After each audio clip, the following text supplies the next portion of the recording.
This is the Business of Apps podcast, bringing you actionable insights from the leaders of the global app industry and the world's fastest growing apps. You can find more app news, data and analysis over at businessofapps.com. Welcome to the Business of Apps podcast. On this show, we invite app industry professionals to cover various topics. We promise to do our best to keep it both insightful but brief. On this episode, we have Thomas Kriebernegg, CEO of Operator. Thomas, welcome to the Business of Apps podcast. Thank you very much, Art. Thanks for having me. All right, great. So any app project starts with an idea, concept that translates into development, testing, and even more testing, release on an app store, and marketing is a big part of it as well. SEO is a marketing technique that should be part of a marketing plan any app developers need to have. App Store is just 11 years old, and Google Play is roughly the same age. And SEO stands for App Store Optimization, emerged thanks to the natural necessity for app developers to make their apps discoverable on the app stores. Back in the day, there were no ad networks, no app review magazines, just App Store for iOS apps and Google Play for Android apps. Basically, there were just two ways how people can discover apps, either via top charts or build on search. So today we have lots of marketing platforms to drive app installs, but search still commands about 65% of app installs for an app. And there's always this choice, okay, should I go with native search by implementing SEO technique, or should I just go with paid search? But today, we're going to be talking, what if I'm doing both at the same time? But before we will be diving into the questions, Thomas, please tell our listeners a bit of your background. Tell us about yourself.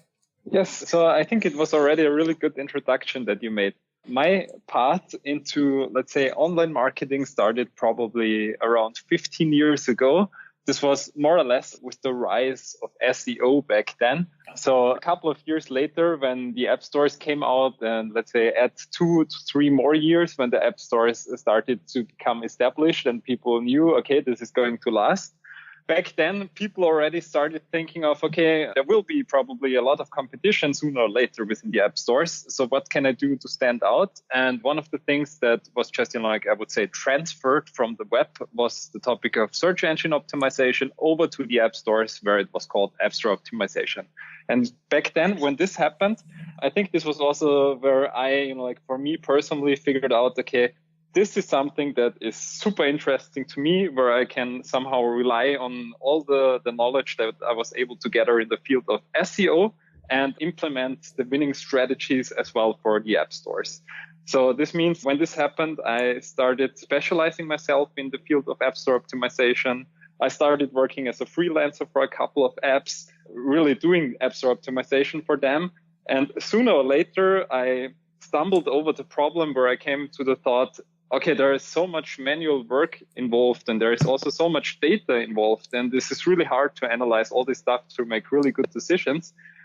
So back then, I was asking the smartest friend of mine, the nerdiest genius I knew, so to say, and asked him, hey, I have this challenge. There is a lot of data involved, and I somehow need optimization for the process in the background to really drive results. Is there something that we can do? Is there something that you're interested in? And luckily, he said yes. Mm-hmm. And this was the birth of Operator. And since then, this is now a little bit than 5 years ago, around this area, we really specialized as a complete company in the field of App Store Optimization. We are now around 20 people helping mobile games as well as mobile apps all around the globe, being more visible within the app stores and converting more traffic into actually users for their apps. All right, great. Just out of curiosity, can you still remember your first app on which you were working as a freelancer? Was it a game or utility? It was a utility app, actually. It was called My SMS. So it was a competitor to WhatsApp. And this was the first app that I was really hands-on optimizing, with a lot of hours put in there on a daily basis. Wow. And it was great. It was my starting point. Yeah. Cool. Nice experience. Now, for the benefit of the audience, I kind of assume that many listeners are familiar with the concept of what is ASO and paid search. But could you please give us kind of a thumbnail sketch of what are app store optimization and paid search? For sure. So the differentiation is, somehow it is related, but let me come to that a little bit later.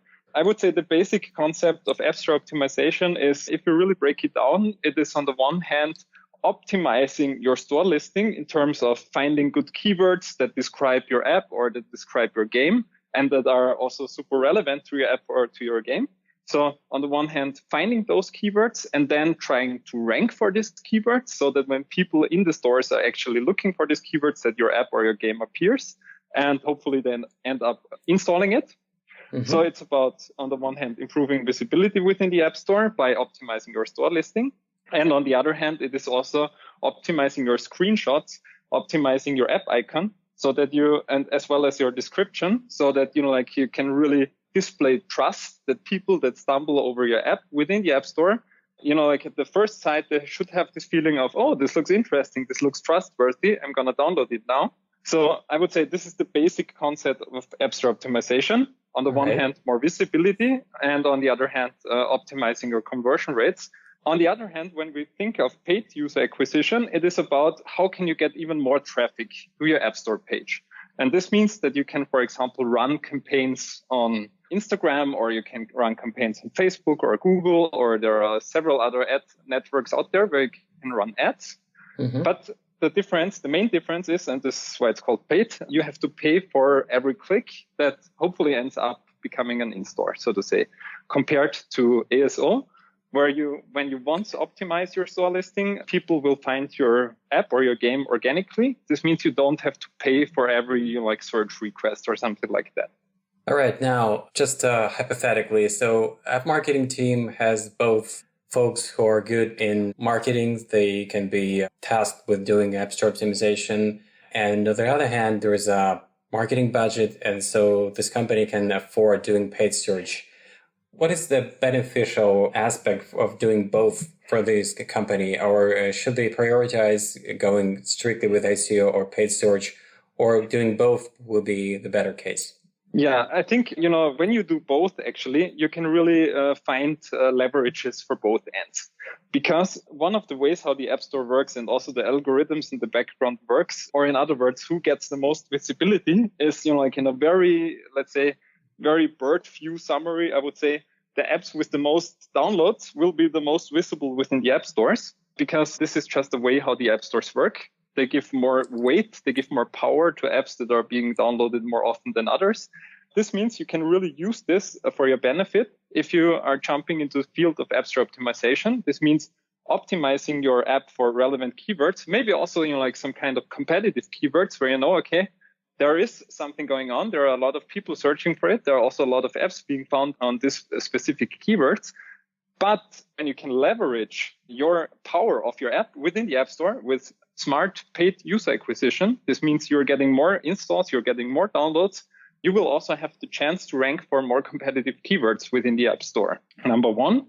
And number two, especially within the Apple App Store, with Apple Search Ads, you can even leverage your ranking on specific keywords. This means when you run Apple Search Ads and you're getting an install through a keyword, the Apple App Store in the background recognizes this connection. Okay, this keyword just drove an install for this specific app or for this specific game.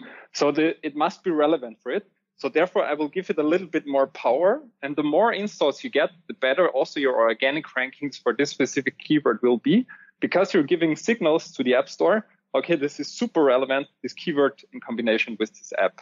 So as you can see, this is really, very much, let's say, a combined effort of different strategies that, when well executed, really play out very, very well. Right. So you're saying it goes both ways. Exactly. All right. Do you have any favorite paid search channel, just in general, without any, specific case? Is the one that you believe works the best just for an average app? Yeah, for us, being in this business of search optimization, I have to say it's Apple Search Ads because in the end, it is a super relevant channel because people that already have a keyword in their mind, They already know what they're looking for. For example, if you want to, I don't know, like New Year's Eve is coming. So this means there will be a lot of plans for the new year. Let's say you want to lose some weight. So you already have in your mind that you want to lose weight. So you enter the App Store and you search for lose weight. And you are, you already have in your mind which app you're going to download, more or less, So you are already super to, let's say, to your basic need while you enter the App Store. Compared to, for example, Instagram ads, where you see an app that is advertising, it just takes multiple times that you see this ad until you recognize it. And then it takes additional multiple times until, you inside yourself have this kind of feeling, well, actually, this looks a little bit interesting. Let's check it out. So as you can see, the user journey is way longer on Instagram, for example, compared to people that already have in their head what they're looking for, entering the App Store and searching for it. So therefore, for me personally, and for us as a company, Apple Search Ads is the one channel to go, because there your customers are already very advanced in their user journey. I see. It's a good point. So can you give us an example, perhaps from your case studies, of an app that actually benefited from doing both, such duo of paid search and native SEO? Yeah, we recently launched or released a case study that we did together with Wargaming for the game World of Warships, which was super successful, where exactly this combination played out. They were also adding additional paid user acquisition channels like influencer marketing. So they were also, advertising very much on YouTube throughout different YouTubers that were promoting this game. And on the other hand, we were optimizing the game for them, their keywords, helping them finding the best keywords and really optimizing it in, I think, 10 different languages or something like that. And in the end, we were able to achieve super great results with them and boosted their visibility in the App Store by up to 70%, depending on the different countries, so to say. Oh, but this was amazing results, I have to say. Yes. Sounds impressive. Really. Now, here comes the funny part. I have a few rapid-fire questions for you. So, iOS or Android? On which side are you? I'm using both, but I'm more the iOS guy. Yeah, that's a good choice. Yeah, I'm biased towards iOS. You're also biased. I'm admitting it. Right. So, completely on the same page. So, now, can you remember what was your first mobile phone on the pre-smartphone era? Oh my gosh. This goes back way long. I think it was from a local producer over here in Austria, or I don't know, they had their own brand. It was somehow rebranded. I don't know. I cannot even remember the name of how it was called. But back then, the only thing that I knew was this was pre-Nokia, or before Nokia, really came up, so to say. So no idea how this brand was called, actually. Cool. All right. So let's get back to present. What is your favorite app and why? Yeah, I mean, it depends. It really depends on the use case, I would say. One of the apps that I'm using the most is just for community building and also professional reasons is LinkedIn, which I think is, a really great app with a lot of functionality. You can, build up your network over there. It's really great. So I would say this is on the app side, and on the gaming side, hard to say. I think right at the moment, probably Arc Hero, but this is changing very rapidly from week to week, I would say. I see. All right. Can you think of an app that is the most overrated? Like the app that there's so much hype about it, but to be honest, it doesn't deserve that hype. That is a good question. I mean, I can think back of the times. Maybe you can also remember, when Meerkat and Periscope, when they were coming out, the first, live streaming apps that were there. Yeah, I mean, back then I thought to myself, what is this hype all about? Why is this pushing so hard? But now looking at it, live streaming over apps, I mean, back then I thought to myself, okay, this is super overrated. Nobody is interested in following other people's what they're doing live. But I have to say now, a couple of years in the future, now in the present time, live streaming is totally a thing. All right, cool. So What new app technologies are you most excited about? I mean, personally, I have to say, I guess I have been waiting for this already since quite some time. But virtual reality, in generally speaking, I think can be, like super crazy, massive, big. I would say. So this is really one of the things that I'm looking forward to, where this technology is going. I think we're still somewhere in the beginning, also, like with the big glasses that you have to put in your head, with the big headsets. It's not super user-friendly yet, but I think that from a technical point of view, there will be a lot of innovation into this field. And I think that this is one of the most exciting technologies that I have on my radar. Yeah, I see, on your radar. So, but I assume you wouldn't accept a brain implant, no? Maybe not permanent. Let's put it like this. But if it could be, like attachable or something like that, who knows? All right, great. So before I let you go, how people can get in touch with you and get more information?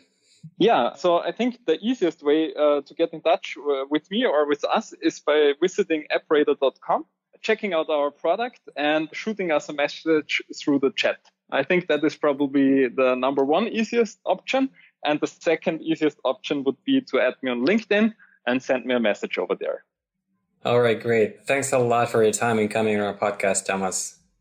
Yeah, thank you very much, Art, for the invitation. Bye-bye. And that was Thomas Kriebernegg, CEO of AppRadar. Subscribe to our podcast on iTunes. Just search for Business of Apps and you will find us easily.